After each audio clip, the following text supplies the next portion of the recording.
Il y avait 2 personnes qui débattaient en disant que justement l'écriture, c'était extraordinaire, c'était chouette, ça allait permettre d'extérioriser en fait tout ce qui était la mémoire et donc Mmh. on vantait les mérites.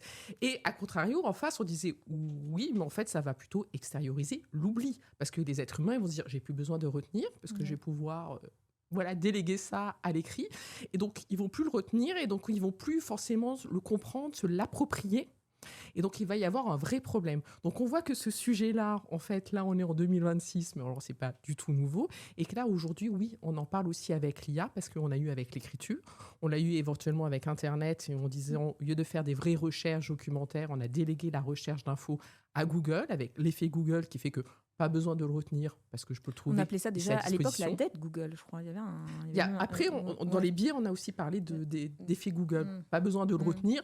Je sais que c'est en faisant quelques clics, je vais l'avoir à disposition. Et là, en fait, avec l'IA, on extériorise autre chose, on extériorise notre expression. En fait, la création d'images, la création de contenu, de textes, d'arguments. Donc oui, effectivement, pour moi, ça peut pas être neutre du tout.